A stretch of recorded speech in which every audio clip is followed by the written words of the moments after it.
Serious. When's the last time you were truly afraid, like a child in a dark room? Please like and subscribe to support this channel.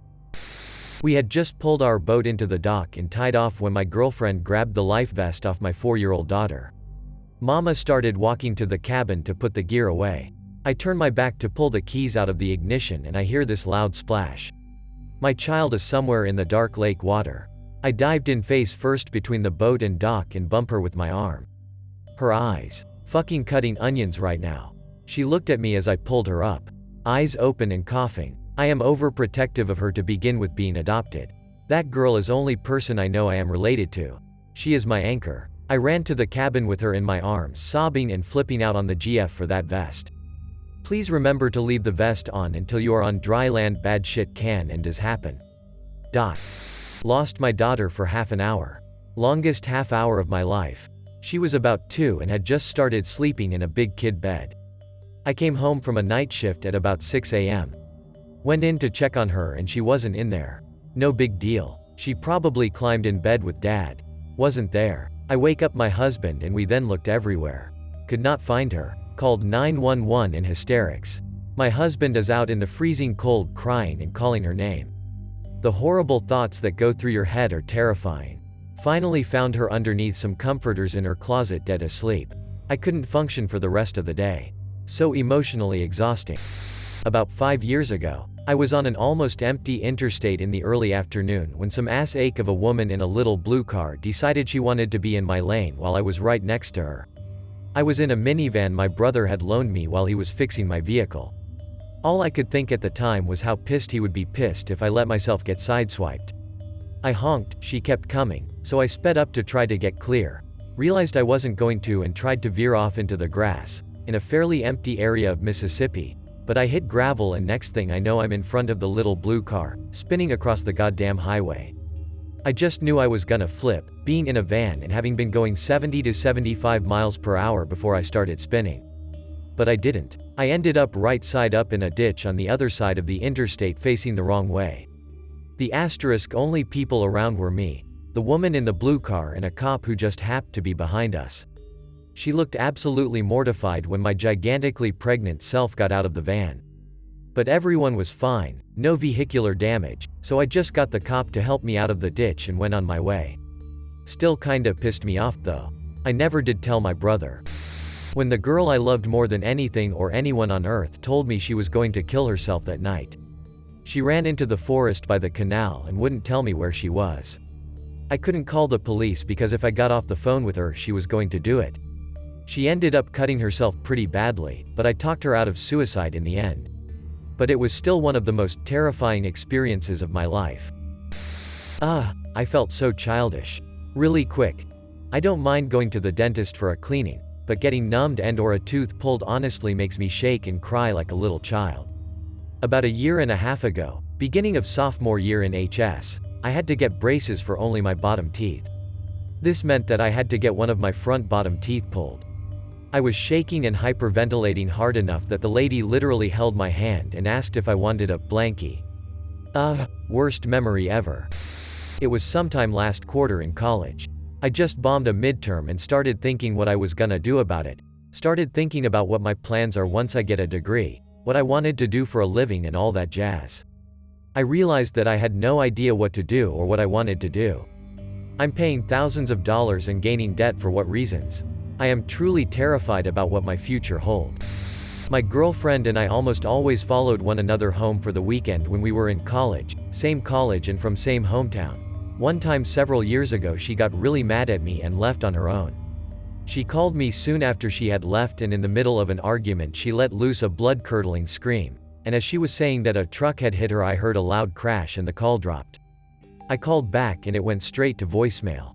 There was really no describing how low my heart sunk. I immediately assumed the worst. Knowing that she could not have gotten far I got in my car and started hauling ass down the highway. I did not get far before I hit some heavy traffic. At first I was pissed and confused to find traffic, only to quickly realize that it was from the wreck my girlfriend was in. This put me further into unpredictable panic mode. I noped out of the traffic and drove down the shoulder. An 18-wheeler had side-swiped her, and she spun out into a ditch in the median, before eventually hitting a tree. It broke her phone, but miraculously she walked away with nothing but bruises and a concussion. Given what could have happened, we were extremely fortunate, but even today I get anxiety just thinking about. My friends and I try to take a midnight swim in the ocean every summer. We live on the west coast. We were out pretty far, talking and looking at the stars when we heard this enormous splash about 10 feet away. My friend looked at us and just screamed, "Swim." I never swam so fast in my life, and when you're trying to swim to get away from something, it feels like you're hardly moving at all. I looked back momentarily and saw something huge come out of the water, and another splash about 10 feet away. It was so dark and I could barely make an outline. I just knew this thing was bigger than me. We made it to shore and just gazed out there. Didn't see or hear anything more, but I'm betting it was a sea lion. When I slipped, not tripped, and fell off the edge in Big Sur. Everything was pitch black and all I heard was my BF yell, "Oh my God." I tumbled down, didn't feel pain, but was extremely terrified at what the outcome would be. Luckily, there was a tree that caught my fall. Luckily, my fall was only 20 feet down and not hundreds. When the rescue team got to me, they kept telling me how I was lucky there were no broken bones, no fractures or sprains. Only minor scrapes. I was just thankful to be alive. My family was on vacation. It was the first family reunion I'd ever been to. I was on break from college. Everyone decided to go tubing on a river with some light rapids. Everything was fine until we accidentally missed the point where we were supposed to get out. It was really poorly marked. There was a larger set of falls up ahead. It wasn't huge, but it was a definite series of drops. Most of them managed to get to shore before the fall because one person grabbed an overhanging tree and formed a human chain. The water was shallow at the top of the falls but very rapid and strong. You couldn't just stand up and walk out. The current would sweep you off your feet. I was the furthest away and my aunt lost her grip, resulting in me spinning and going over the falls in an uncontrolled manner. The tube flipped as it went over, sending me over into surprisingly deep and turbulent water at the bottom. The river narrowed and made a right turn at the bottom of the falls. I'm a decent swimmer and I've gone over in whitewater rapids before. Previously, I'd been in whitewater with a life vest and lifeguards stationed at strategic locations along the river. Class 3 falls on a popular river in peak tourist season. When they see someone go over, they throw you a rope and then pull you to shore. All you have to do is reach out when you hear rope, and then hold on tight. But on this occasion we'd been told that the river was calm, that no one would need vests. Anyway, I came up underneath the tube which had a net in the middle. It wasn't the sort of donut with hole that you could fall through. The net closed the hole. I couldn't get it off my head. Everything was dark. I bobbed under the water as the river pulled me around.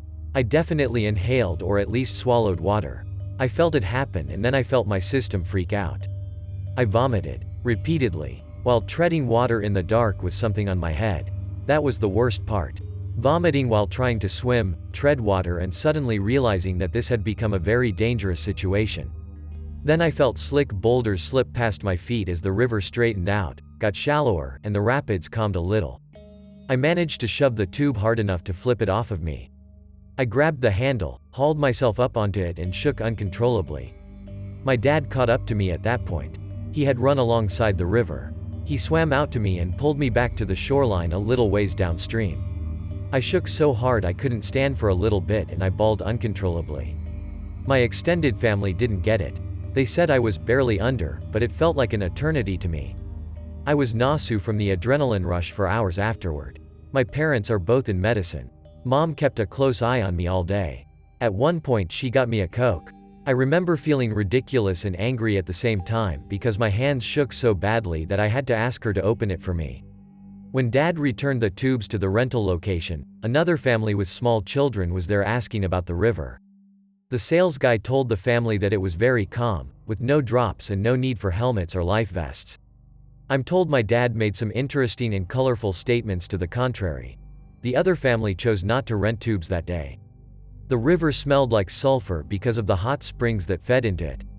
Later that day, the family went to the hot spring baths. The mere smell of that sulfur made me panic again. I hid in the hotel room while my extended family complained that I was being antisocial. The entire rest of the trip I felt angry, afraid, and nauseous any time I caught a whiff of the hot springs or overheard another family talk about tubing on the river. TLDR. briefly scared for my life by a furious, drugged-up and bleeding young man armed with a knife. I work the night shift in a long-term homeless shelter for 18 to 25-year-olds. We get some people from rough backgrounds, but we're a high-threshold house, so no one on opiates or serious drugs will get a spot in it. That doesn't stop low-level drug users, or even the odd dealer from getting in. For the most part, it's not too bad. Last week though, one of them, who we'd suspected as being a dealer, came back to the house at 4 in the morning, with bandages all around his nose and his face covered in blood. Apparently he'd been in a fight and some guy went full-on Tyson on his nose. He was too angry or drug-fueled to submit to treatment in the hospital, so left and came back to the house to check on his girlfriend. Or so I thought, which is why I didn't intervene sooner. That and the open face wound was pretty tough to look at, to be honest. Eventually I hear a ruckus upstairs. He's going mad looking for his room key, which she's hiding. He finds it, goes to his room, gathering some of the rougher residents who we know he hangs around with. I've woken up some of the sleepover staff at this point for support, just because we're meant to have the house nice and settled at this hour of the night. It's coming up to 4:30 in the morning, and me and another staff member are outside this resident's room, where he's shouting threats to whoever it was that attacked him, not like he was in the room, but hey, the guy was high on something. Anyway, we see the door open for a minute and catch him taking out a rather large knife, which we have no idea about how we got it into the house. Weapons are a big no-no, and we decide to call the other sleepover staff member from there for backup. For the most part, during this job I'm good at keeping my head. At the same time, on a practical level, I was aware if this guy was really out of it, and beyond sense, he could stab any resident or staff member, and I would not have had a fucking clue what to do. So once things calmed down, the guy got too dizzy to stand, still bleeding from the denosing, so he left with the ambulance crew we called. I sat down to just process the whole thing. Took a while to really get to grips with it. Tough job. A couple of weeks ago, I wasn't sleeping very well. I would try to fall asleep, but just couldn't. I'm lying on my side, when suddenly I feel a hand on my shoulder. A low grisly voice of a man says in my ear, piratically close enough to feel his breath, "It's just us now. We'll be together forever." Sleep paralysis. Woke up with my heart pounding and my eyes darting around the room. Some nights when I can't sleep, it scares me to think that even though it was all in my head, he could come back. About 2.5 years ago I experienced sleep paralysis. Couldn't move anything except open and close my eyes. In one corner of my room, which was just within my field of vision, I could see this weird shadowy figure hunched over staring at me, but I couldn't focus my eyes on it at all. After what seemed like a lifetime, but was probably approximately 10 seconds, I slowly got control of my body back, and was able to focus on that corner and see that there was nothing there. I had trouble sleeping for a few weeks after that. It also gave me insight into alien abduction stories. I visited Chislehurst Caves in Kent, England, with my and parents. I am 21, and my fear of the dark consumes me. Anyway, it was supposed to be a harmless tour, a few ghost stories here and there, and maybe the odd echo demonstration. Sure, sounds harmless with the right amount of *** light. We arrived. We sat and waited for the tour to begin. Our group was called, and our tour guide gave out a very dim lantern to each family. Then my heart picked up. As we descended 144 feet below natural light, the air turned into a stagnant chill. A perpetual shiver of 10 degrees C. managed half of the tour. Thinking only of how I would navigate back to the emergency door if I became lost. And then the tour guide stops. He explains that, in this place, 2 men were found fully unclothed in 1985, with their names carved into the wall beside them. My anxiety was becoming unbearable. I was at the back of the group, clenching my girlfriend's hand like I never had done. I was looking around me, because I wanted to tell myself nothing was watching me from the pitch black behind. I had this feeling twice. The tour guide then proceeded to take away all of our lanterns, and told us to all place our backs against the wall, for a few minutes. He walked off with our lanterns, singing, a ring of roses. The reverberation of his voice sent pins and needles to the top of my neck. Waves of thoughts began entering my head, such as, what if he actually walks off and leaves us? All light was gone. Just nothing. Perpetual darkness, alone with the desperate wanting to turn on a light. My girlfriend could hear the distress in my breathing, as I began to inhale and exhale extremely fast. Remember, my phobia of the dark consumes me. All I can remember is that it was silent for about 15 seconds. Just completely dead. Nothing. The tour guide then began banging and screaming as hard as he could on a metal plate that miners used in 1800s to communicate between caves. The tour guide came back and laughed, asking us if we enjoyed it. In the light of the lanterns, I could see only a few people that actually weren't bothered. They were not human. No way. First time I hyperventilated. 5 asterisk on TripAdvisor from a lot of people. I was a security guard working an overnight shift at a Cadillac dealership. I'm 6 feet 2 inches big, and also fat, white guy, and I drove a golf cart for 12 hours a night, 3 nights a week. Easiest money of my life, except I would get a new crazy, drunk, drugged person on the lot probably once every couple months. Around 2 to 3 a.m. one night, a strange little guy. Looks like he's in his late teens, early 20s. He couldn't have been more than 5 feet 0 inches tall, and it looked like he weighed 100 pounds or so. Wearing a backpack, comes on the lot and tells me that a salesman promised him a car. I told him to come back during daylight hours to get it, because under no circumstances was I allowed to let him take a car off the lot. He keeps arguing and trying to persuade me to let him pick an Escalade and take it. At no point during this am I even slightly intimidated by this little guy. Eventually I tell him to leave or I will have to call the cops, and strangely enough, he says, "Go ahead, I'll explain it to them and they'll let me take my new car." So, I call the cops and explain, and they are on their way. I guess this is a low priority call, because it's a good 20 minutes before I see a cop car pull up, and their blue and red flashers are off. It was during that 20 minutes that I have my true fear moment. I have informed the crazy skinny almost midget that the cops are on the way, and ask him to stay away from the cars. After around 10 minutes of waiting, he waves over to me to get me to come talk to him. I drive my little golf cart over to him, hoping he has decided to avoid the cops and will leave, but instead, he says, "I just remembered, I've got proof." A signed note. He starts to take off his backpack and open it up. That is my fear moment. The moment when a person that all evidence points towards being crazy, who seems to be absolutely certain he is leaving this lot in an Escalade for free, starts to reach into a bag. I had been a security guard for like 6 years, and that was the only time I had ever feared for my own safety. I start walking backwards from him, and while his hand is still in the bag, I, as calmly as I can, say, "Hey, proof or not, the cops are already on the way, you'll have to show them and then they can show me." He's not happy to hear that, but he closes his backpack, and sits there and waits for the cops. When the cops get there, before they have a chance to talk to this guy, I drive right up to the gate and greet them, and warn them about the backpack, and ask them to take him away from me. The two of them sort of start to flank around him, one on the left, one on the right. One starts to talk to him to try to figure him out, and then after a little back and forth, the little guy says, "Here, I have a note in my backpack." Before he could start to unzip the zipper, the talking cop shouts, "Stop!" And both cops have their hands on their holstered but unclipped guns. The talking cop firmly says, "You are not leaving here with a car tonight. The guard has asked you to leave and you are now trespassing. If you do not leave now, we will have to place you under arrest." Crazy little guy relents, and as the cop is walking him to the edge of the property, tells him that if he comes back he will be arrested for trespassing. Second cop speaks for the first time and tells me that if this guy comes back tonight, call 911 on site and stay away from him, and they will come back and take him to jail. So yeah, that was my piddly ass fear moment, and even 4 years later I remember every bit of it clearly. It gave me a brand new understanding for the danger that cops face every time someone reaches for something that they can't see. When I woke up from an evening nap to find the TV on.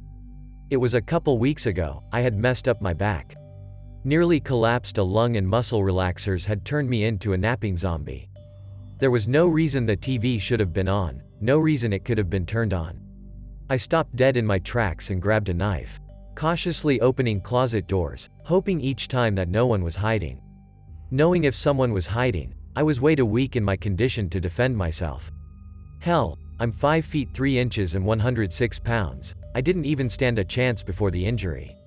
I walked the entire apartment before I felt safe that no one was in my place. I had a bad habit of leaving the back door unlocked while I was home for my friends that would drop by unannounced. No longer have that habit. Sometime after the Snowden leaks. I was randomly browsing the web, and a realization hit me that everything I have been doing online is tied to me and some program is making a profile out of me. Totally unrelated things, like comments on Reddit, YouTube, Facebook, chats on Skype and Messenger, things that I look up on Google, Bing, whatever else are being thrown together and analyzed. It's scary how easily you can find out about a person just from their name and email address, and the NSA has tools to gather even more information. That feeling that someone is watching you, and you can't do anything about it is truly scary. I'd say the maybe 20 seconds when my OB doctor walked into the exam room after my ultrasound and said, "Unfortunately it's not looking so good," my body went cold, my chest starting tingling. All while he told me my daughter had a rare birth defect and would not live outside of my body. That whole few seconds after I knew something was wrong, to the ultimatum that she was going to die, was the most scared I've ever been in my life. I was about 4 months pregnant. I woke up in the middle of the night covered from my crotch to my knees in bright red blood. I went to the bathroom and gushed blood and golf ball-sized clots into the toilet. I woke up my husband and told him that I had a miscarriage. It was 2 in the morning on a Friday night, so we went to the ER. We went on, not because they could do anything to save the pregnancy, but because I knew if I continued to hemorrhage like that I would need a transfusion. I'm also Rh negative, so any bleeding in pregnancy means I have to have a shot. I had an ultrasound at the hospital that showed I was still pregnant. I've never been so shocked or relieved. My daughter will be 3 this summer, and if I think about that night I still tear up.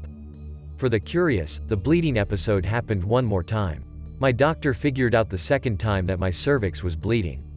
He applied silver nitrate to it and it didn't happen again.